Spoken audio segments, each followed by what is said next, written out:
इस साल मार्च और अप्रैल में रिकॉर्ड तोड़ गर्मी हुई। ये सब जानते हैं कि मार्च में पिछले 122 साल यानी जब से तापमान रिकॉर्ड कर उसका लेखा जोखा रखा जा रहा है तब से अब तक का सबसे अधिक टेम्परेचर रिकॉर्ड किया गया। अप्रैल भी असामान्य रूप से गर्म रहा।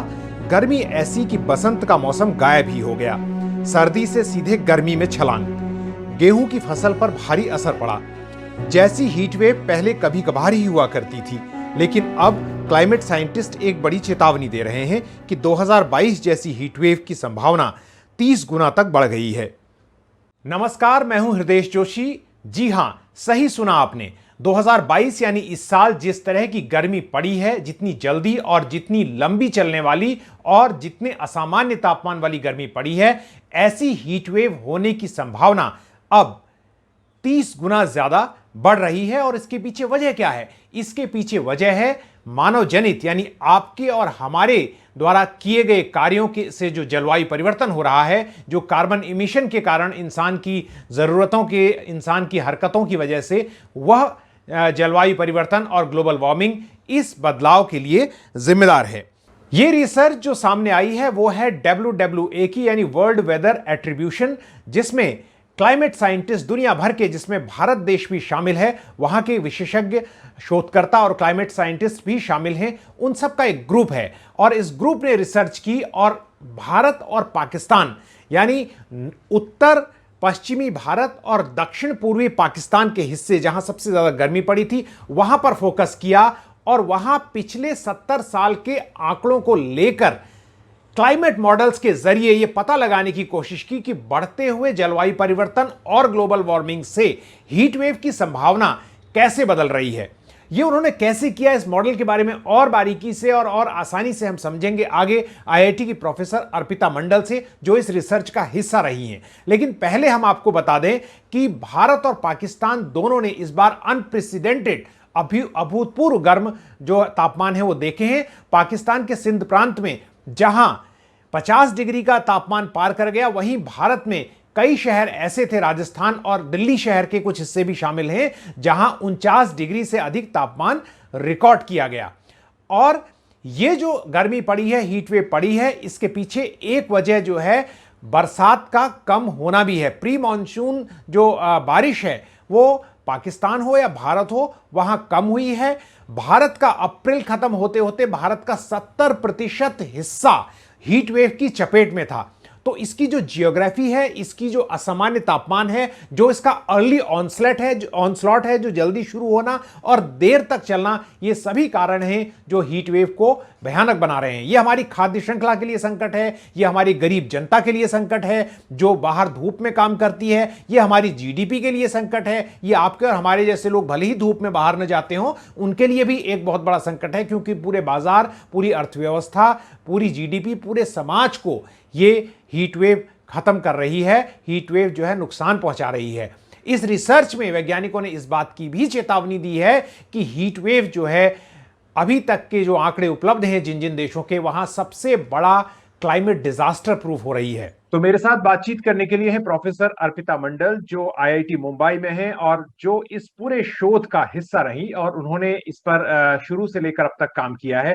प्रोफेसर, मैं आपसे समझना चाहता हूं, पहले हमारे दर्शकों के लिए आप संक्षेप में समझा दें कि आपने कैसे पता लगाया जो 30 गुना जो प्रोबेबिलिटी बढ़ गई है 2022 की हीट वेव जैसी अभी हम देख रहे हैं उसकी, तो वो 30 गुना बढ़ गई ये प्रोबेबिलिटी, ये पता लगाने के लिए आपने मैकेनिज्म क्या इस्तेमाल किया? तो ये एनालिसिस करने के लिए हमारा पहला कदम था ये डिसाइड करना कि इवेंट को हम डिफाइन कैसे करेंगे। तो उसके लिए हमको ऑब्जर्वेशन जो टेम्परेचर गेजेस है उसका डेटा चाहिए था। एंड फॉर इंडिया IMD से हमको वो ऑब्जर्व डेटा मिला, लेकिन पाकिस्तान रीजन के लिए मेट डिपार्टमेंट से हम लोगों को नहीं मिला वो डेटा। सो हमने एक ग्लोबल डेटा सेट का यूज किया है, विच इज एक्चुअली जो मर्ज करते हैं satellite products along with some stations. तो ये जो स्टेशंस है वो वर्ल्ड मेट्रोलॉजिकल ऑर्गेनाइजेशंस के अंदर आते हैं। सो इस डेटा सेट को CPC बोला जाता है। तो ये ही CPC डेटा सेट हमारा ऑब्जर्व्ड डेटा सेट है, जो आंखों देखी डेटा है। कोई भी एट्रीब्यूशन एनालिसिस करने के लिए हमको दो प्रोबेबिलिटीज की जरूरत होती है। एक तो क्या चांस है कि ये इवेंट आज की दुनिया में हो रहा है, और दूसरा क्या चांस था कि यही इवेंट उस दुनिया में होता जिस दुनिया में human induced global climate change नहीं होता। मतलब ना तो human induced green house gases होते एटमॉस्फेयर में, ना तो एरोजोल्स होते। तो ये तो प्रोबेबिलिटीज कंप्यूट करने के लिए अब हमारे पास तो दुनिया तो एक ही है, हम पीछे जा नहीं सकते देखने के लिए कि एटमॉस्फेयर में सारे ग्रीन हाउस गैसेस अगर हमने बंद कर दिया होता तो क्या इफेक्ट होता। तो इसके लिए हमको मॉडल्स के ऊपर रिलाई करना पड़ता है। ये models computers, high super computers पे रन किया जाता है, एंड फिजिक्स के इक्वेशंस ये सॉल्व करते हैं, थर्मोडायनामिक्स के इक्वेशंस ये सॉल्व करते हैं। तो ये मॉडल सिमुलेशंस यूज करके हम ये दो प्रोबेबिलिटीज निकालते हैं। तो और ये मॉडल सिमुलेशंस और ऑब्जर्वेशंस दोनों का हम कॉम्बिनेशन लेते हैं, उस पे कुछ स्टैटिस्टिकल एनालिसिस करते हैं। पहले डिस्ट्रीब्यूशन फिट करते हैं और फिर देखते हैं ये जो इवेंट था इसका रिटर्न पीरियड क्या है, मतलब कितने सालों में ऑन एन एवरेज एक बार ये इवेंट आप एक्सपेक्ट कर सकते हो। तो उस हिसाब से हमने देखा कि अगर हम आंखों देखी डेटा जो ऑब्जर्वेशन है उसके ऊपर बेस करेंगे तो ये इवेंट का रिटर्न पीरियड है 100 साल। मतलब 100 साल में एक बार होने लायक जैसा इवेंट है। और फिर हमने उस प्रोबेबिलिटीज को इन दोनों दुनियाओं में देखा, एक दुनिया जिसमें क्लाइमेट चेंज है, दूसरा दुनिया जिसमें क्लाइमेट चेंज नहीं है, और इसके लिए हमने मॉडल सिमुलेशंस यूज किया है। तो ऑब्जर्वेशंस और मॉडल्स इन दोनों का सिंथेसिस मिला के ये जो दो प्रोबेबिलिटीज का रेशियो है वो हमारे रिजल्ट के अकॉर्डिंगली आया है 30। तो यानी इसका उस मतलब ये है, मतलब हाँ, उस 30 का मतलब ये है, मुझे करेक्ट कीजिएगा अगर मैं गलत हूं, कि अभी 1850 से लेकर अभी तक जो तापमान प्री इंडस्ट्रियल जिसे हम जिस वक्त से हम ग्लोबल वार्मिंग नापते हैं, हम 1.2 डिग्री की बढ़ोतरी कर चुके हैं। और आज हमने 2022 में जो हीट वेव देखी है, तो आपका जो ये मॉडल्स और ये इवैल्यूएशन ये बता रहा है कि अब ऐसी घटनाओं की जो 1% प्रोबेबिलिटी थी पहले 100 साल में एक बार हो रहा था, वो अब 30 गुना बढ़ गई है। Is it correct? हाँ हाँ हाँ, 30 गुना ज्यादा। तो अभी आज के दुनिया में ये इवेंट का चांस है 100 साल में एक बार। पुराने मतलब अगर ह्यूमन इंड्यूस क्लाइमेट चेंज नहीं हुआ होता तो उस दुनिया में ये इवेंट होने का चांस नियरली 0 था। अनप्रेसिडेंटेड इवेंट था उस दुनिया में। अभी आके ये 100 साल में एक बार हो गया है। और हम आगे का फ्यूचर का प्रोजेक्शंस भी देखते हैं। मैं फ्यूचर पे आऊंगा, 1 मिनट के लिए माफी चाहता हूं, आपको रोक रहा हूं। अपने उससे पहले अपने दर्शकों को एक बात बतानी बहुत जरूरी है कि जो हम बात लगातार कर रहे हैं रियो समिट के से 1992 में जो समिट हुआ था उसके बाद से हम लगातार कह रहे हैं कैसे धरती के तापमान को पहले अर्पिता जी जो तय किया गया, काफी लंबे समय से मैं भी इन कॉन्फ्रेंसेस को कवर कर रहा हूं, तो जो हमारा टारगेट था वो था कि 21वीं सदी जिसमें हम रह रहे हैं उसके अंत तक क्या हम 1.5 डिग्री से नीचे रख सकते हैं। अभी तो हाल में ये WMO की रिपोर्ट भी आ गई कि अगले 5 साल में ही कोई ऐसा साल हो सकता है जब ये 1.5 ब्रीच हो सकता है। लेकिन मैं दर्शकों को कुछ आंकड़े बताना चाहता हूं कि 2020 जो था वो 1901 से अब तक 1901 से अब तक 8वां सबसे गर्म साल था। हालांकि 2016 जो था वो सबसे बड़ा सबसे ज्यादा गर्म साल था। लेकिन 1901 से अब तक मैं दर्शकों को ये बता रहा हूं कि 1901 से अब तक जो 15 सबसे गर्म साल हुए हैं उनमें 12 सबसे वार्मेस्ट ईयर्स जो हैं हमने 1906 से लेके यानी पिछले 2 दशकों में हमने देखे हैं। तो इस तरह से आपने भी ये हिसाब लगाया होगा कि चलो हमने अभी 1.2 तो देख लिया, लेकिन अब हम देखते हैं कि अगर माना 2 डिग्री तक पहुंच जाए तो वो क्या बताता है आंकड़ा।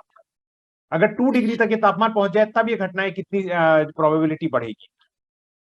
हाँ, तो अगर और 2 डिग्री सेल्सियस तक हम चले जाएंगे तो ये ही इवेंट, ऐसा ही खतरनाक इवेंट होने का चांसेस 2 से 20 गुना और ज्यादा हो जाएगा। मतलब आज के दुनिया के रिस्पेक्ट में 2 से 20 गुना ज्यादा। ये एक अनसर्टेनिटी रेंज है क्योंकि जैसे मैंने आपको कहा ऑब्जर्वेशंस और मॉडल सिमुलेशंस दोनों ही अनसर्टेन है। हमारे पास डेटा लेंथ शॉर्ट है। 100 साल का हमारे पास डेटा नहीं है, 70 साल के डेटा से हम 100 साल का रिटर्न पीरियड एस्टिमेट कर रहे हैं, तो अनसर्टेनिटी है। मॉडल का भी खुद का अनसर्टेनिटी होता है क्योंकि climate is also has its own natural variability. तो अंदरूनी वेरिएबिलिटी की वजह से ऑल्सो देयर इज अनसर्टेनिटी। तो ये अनसर्टेनिटी को नजर रखते हुए 2 से 20 गुना और ज्यादा होने वाला है। इसका मतलब ये है कि आज की दुनिया में ये जो इवेंट 100 साल में एक बार होने वाला इवेंट था, वो 2 डिग्री सेल्सियस वार्मर दुनिया में 50 साल में एक बार से लेके 5 साल में एक बार तक होने के चांसेस हैं। सो 100 साल में एक बार से लेके eventually can reach up to 5 साल में एक बार। मैं ये भी बताना चाहूंगी कि हमारा ये जो एस्टिमेट है, ये कंजर्वेटिव एस्टिमेट है, मतलब लोअर साइड में है। और भी मेटाफिजिक्स के दूसरे स्टडीज जिन्होंने और अलग अलग इवेंट डेफिनेशन कंसिडर किया है, यही इवेंट को तराशने के लिए उनका नंबर्स और ज्यादा भयभीत करने लायक है और ज्यादा हाई है। जी बिल्कुल। और अभी तो ये भी कहा गया कि ये भी हो सकता है, 90% से ज्यादा प्रोबेबिलिटी इस बात की है कि पिछले 5 सालों जो गर्म रहे हैं और 2017 से लेकर 2022 तक के, उनका रिकॉर्ड भी अगले 5 सालों में टूट जाए। तो हम कोई बहुत अच्छी स्थिति की ओर नहीं बढ़ रहे हैं। लेकिन मैं 2 छोटे छोटे सवाल इससे पहले कि आपको जाने दूं, आपसे पूछना चाहूंगा, जिस बारे में आप कमेंट पहले भी दूसरे फोरम्स पे कर चुके हैं इस रिसर्च के आने के बाद। वो ये कि अर्पिता जी, कितनी बड़ी प्रॉब्लम है जो स्टैटिस्टिक्स का ना होना, पब्लिक डोमेन में आंकड़ों की कमी एक रिसर्चर के लिए कितनी बड़ी दिक्कत है, क्योंकि हमारे पास कोई स्टैटिस्टिकल डिपार्टमेंट नहीं है जो इस बात का ख्याल रख रहा हो कि हीट वेव कितना ज्यादा लोगों को मार रही है, मोर्टेलिटी क्या हो रही है। क्योंकि दिलीप मावलंकर जो अहमदाबाद में इंस्टीट्यूट ऑफ पब्लिक हेल्थ को देखते हैं, उनका यह कहना था कि 16वीं 17वीं शताब्दी में जो लंदन में कर दिया वो हम अभी तक नहीं कर पाए। तो आपके लिए कितनी बड़ी मुश्किल है? मेरा काम, मैं पब्लिक हेल्थ का एक्सपर्ट डायरेक्टली नहीं हूँ। मेरा काम के लिए मुझे मेट्रोलॉजिकल वेरिएबल्स और हाइड्रोलॉजिकल वेरिएबल्स की जरूरत है, जिसमें मैं थोड़ा गर्व से ही कह सकती हूँ कि आईएमडी ने बहुत प्रोग्रेस किया है इस डायरेक्शन में। आईएमडी ने पूरा अपना टेम्परेचर और रेनफॉल का data free of charge to all public anywhere in the world they are now giving. तो ये हम जैसे रिसर्चर्स के लिए अच्छी बात है। लेकिन पब्लिक हेल्थ के जो रिसर्चर है, जब मैं ढूंढने की कोशिश कर रही थी मोर्टेलिटी के डेटा, वो मिलना मुश्किल है। और particularly heat wave related mortality के डेटा मिलना और भी ज्यादा मुश्किल है, 2 चीजों के वजह से। एक तो हमारा देश में आबादी बहुत ज्यादा है और बहुत सारे ऐसे डेथ्स और इलनेसेस होते हैं जो अनरिपोर्टेड नहीं होते। जैसे कि कोविड के नंबर्स भी, जो भी आंकड़े हमको सरकार के तरफ से मिला है, हम अश्यूम कर सकते हैं कि उससे तो ज्यादा ही होंगे नंबर्स। तो हीट रिलेटेड डेथ्स का नंबर भी is a lot unreported. Other than that also, क्या होता है कि most of the heat wave deaths may not be because of heat stroke. मतलब हीट स्ट्रोक ऐसी चीज है जिसको आप डायरेक्टली एट्रीब्यूट कर सकते हो हीट वेव की वजह से हो रहा है, बट ऐसा भी हो सकता है किसी को अगर प्री एग्जिस्टिंग कुछ कंडीशंस हो या एल्डरली पॉपुलेशन हो जो कि ऑलरेडी पहले से वल्नरेबल थे, they might be dying of heart attack let's say, तो वो हार्ट अटैक काउंट किया जाएगा, हीट वेव रिलेटेड मॉर्टेलिटी नहीं काउंट किया जाएगा। तो ये सब चीजें इंडिया के डेटा कलेक्शन एंड डिसमिनेशन दोनों के लिए ही बहुत मुश्किल स्थिति पैदा करते हैं। We have a long way to go in that and ideally जो भी हम रिसर्च करते हैं वो पब्लिक टैक्सेस, पब्लिक के पैसे से होता है। सो आइडियली अगर किसी ने कुछ रिसर्च किया भी है, डेटा प्रोक्योर किया भी है, तो सिचुएशन ऐसा होना चाहिए, and I am looking at it at a near future, जब हर कोई रिसर्चर अपना डेटा पब्लिक को फ्री में डिसेमिनेट करेंगे। राइट। अब आखिर में ये पूछना चाहता हूँ कि थोड़ा सा उम्मीद की बात करते हैं। अभी तक तो समस्याओं की बात हुई, तो क्या किया जा सकता है? जो हीट एक्शन प्लान्स की हम बात करते हैं, लेकिन कैसे रहना चाहिए, हमारे शहर कैसे हों? हो सकता है ये आपका कोर एरिया ना हो ये बताना, लेकिन क्योंकि इस एरिया में आप काम कर रहे हैं तो आपको मोटी अंडरस्टैंडिंग तो जरूर है। तो कृपया उसके बारे में बताएं कि कैसे हम बच सकते हैं मोर्टेलिटी को लेके और जो अपने लॉसेस को कम कर सकते हैं। हाँ, इसके बारे में तो 2 चीजें, एक तो ये है कि फोरकास्ट का होना बहुत जरूरी है, जो कि आईएमडी ने रिसेंटली, फिलहाल 2-3 साल ही हुए हैं हीटवेव के फोरकास्ट देना उन्होंने चालू किया है। फोरकास्ट बहुत ही एक्यूरेट भी है। इवन 5 years बैक, 5 साल पहले तक भी हमारे पास हीट वेव रिलेटेड कोई भी फोरकास्ट नहीं था। हम बहुत ही मॉनसून डिपेंडेंट है, बारिश के ऊपर हमारे ज्यादा डिपेंडेंसी है, क्योंकि बारिश की वजह से हमारी खेती बाड़ी, agriculture is dependent on that, and agriculture is driving our economy. So now at least we have the Met Department focusing on diverse areas such as, for example, heat wave का forecast करना या drought का forecast करना, and also Central Water Commission is also giving out very accurate flood forecasts. तो ये सारे diversifications तो हो रहे हैं, which is a good thing. As far as heat action plans are concerned, शहरों ने अपने क्लाइमेट एक्शंस प्लान लाना चालू किया है, जो कि बहुत अच्छी बात है. मुंबई, सूरत जैसे शहर साउथ एशिया में पहले गिने चुने शहर है जिन्होंने अपना climate plan they have brought about. Ahmedabad city ने अपना खुद का हीट एक्शन प्लान उन्होंने निकाला था 2013 में, 2010 के खतरनाक हीट वेव के बाद. एंड ये भी देखा गया था कि उनका जो हीट एक्शन प्लान था वो 2015 का जो हीट वेव था या 16 का हीट वेव था, उनको बहुत ही अच्छे से वो लोग संभाल पाए, because they already had a heat action plan in place. और बहुत ही इंटरेस्टिंग और छोटे छोटे कदमों में उन्होंने सॉल्यूशंस भी इम्प्लीमेंट किया है गुजरात में, जैसे कि मॉड रूफ का प्रचलन करना. स्लम्स में जो टिन और एल्यूमिनियम के शीट्स, जो शेड्स होते थे, उनको उन्होंने कार्डबोर्ड, नेचुरल फाइबर का व्हाइट पेंटेड रूफ से रिप्लेस किया है. I think we also have a lot to do with respect to public awareness. मतलब स्कूल्स कब शट होना चाहिए, कितना अपने आप को हाइड्रेट करना चाहिए, कितने घंटे आप ज्यादा तक कितना घंटा आप रह सकते हो धूप में अगर आपके लिए बाहर जाना मतलब अनअवॉइडेबल है. तो ये सारे सिचुएशंस में पब्लिक अवेयरनेस तैयार करना बहुत जरूरी है. And also some more solutions which can be very intelligent and also have co benefits. इसका मैं एक उदाहरण आपको देती हूँ. शहरों में ग्रीनिंग होता है, ग्रीनिंग ऑफ द इंफ्रास्ट्रक्चर, जैसे ग्रीन रूफ्स या फिर अर्बन लॉनिंग, गार्डनिंग. ये सब not only urban heat island को तो मुकाबला करने में मदद करते ही हैं, ऊपर से अर्बन फ्लडिंग, जो कि हम देख रहे हैं बैंगलोर में अभी फ्लडिंग का बहुत प्रॉब्लम है, तो उसमें भी फ्लडिंग का रन ऑफ रिडक्शन के लिए भी उसका को बेनिफिट हो सकता है. तो ये सारे सॉल्यूशंस को टैप करना चाहिए. आखिर में मैं जो जितना मेरा अध्ययन है और रिपोर्टिंग का अनुभव है उसके आधार पर एक कमेंट करूंगा और चाहूंगा उसको क्लोज आप करें. आपका क्या उस पर सोचना है? ये भी जरूरी है समझना, जो लोग ये समझते हैं कि हमारा तो वर्क नेचर ऐसा नहीं है जैसा देश की 40-50% आबादी का है, कि हमको तो बाहर जाकर काम नहीं करना है, हम तो अंदर एसी में काम करेंगे, शाम को एसी में जाके जिम में अपना एक्सरसाइज करेंगे, फिर बच्चों के साथ जाके एसी रेस्टोरेंट में खाना खा लेंगे और फिर एसी में आके सो जाएंगे. तो हीट हमारे लिए एक प्रॉब्लम नहीं है. लेकिन क्या ये कहना अर्पिता जी सच है कि अगर इतनी बड़ी वर्कफोर्स अगर बाहर खुले में काम कर रही है और वो बीमार होने लगे, उसकी एफिशिएंसी खत्म हो और जीडीपी खत्म हो, तो कहीं ना कहीं मार्केट इकोनॉमी है, पूरे बाजार पर असर पड़ेगा, देश की अर्थव्यवस्था पर असर पड़ेगा और एक न एक समय ये सबको अटैक कर सकता है. इसलिए सबको इसकी चिंता करनी चाहिए. जी बिल्कुल, मेरा बहुत ही एकदम वही मेरा मानना है.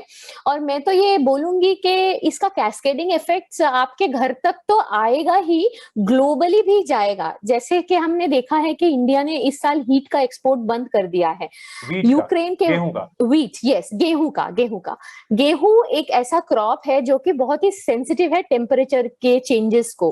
अगर थोड़ा सा भी 33-34 सेल्सियस से ज्यादा टेम्परेचर वीट का सेनेसेंस कर देते हैं, इसका मतलब उसका बुढ़ापा जल्दी आ जाता है क्रॉप का. एज अ रिजल्ट क्रॉप का लॉस हो जाता है. तो अभी तक हमको सिर्फ सुनने में आ रहा था, एनेक्डोटल एविडेंस जिसको बोलते हैं, कि क्रॉप लॉस हो रहा है. बट जब इंडिया ने गेहूं का एक्सपोर्ट जब बंद कर दिया, तब पता चला कि situation is real, the problem is real. तो इसका कैस्केडिंग इफेक्ट पूरे दुनिया के फूड सिक्योरिटी में होना चाहिए. आप अपने घर के एसी के बारे में भूल जाइए, वो तो आपके पास आएगा ही आएगा in a cascading effect. But eventually it's going to affect everyone globally, even the rich communities. So it's not going to spare anyone.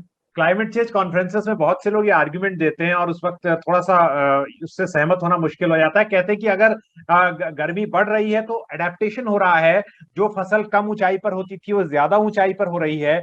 हमने अपने गांव में जाकर देखा है, मेरा उत्तराखंड मेरा राज्य है, कि वहां रोडोडेंड्रॉन जो है, बुरांश, जो पहले अप्रैल में खिलता था वो जनवरी और फरवरी में खिल रहा है. लेकिन जैसा आपने गेहूं का उदाहरण दिया, तो अगर आप हम ये सोचेंगे कि अगर इस ऊंचाई पे आज जो गर्मी में हो रहा है, हो सकता है कल उस ऊंचाई पर भी ना हो पाए, तो फिर कहाँ होगा। तो बेहतर तरीका यही है जो आपकी ओर से मैं कहता हूं, आपने अपनी रिसर्च में कहा है कि ग्लोबल इमिशंस को कम करना वो एक बड़ा कदम होगा, और साथ ही साथ आपने कहा कि हीट एक्सचेंज प्लान जो है वो लागू करना एक तात्कालिक उपाय होगा।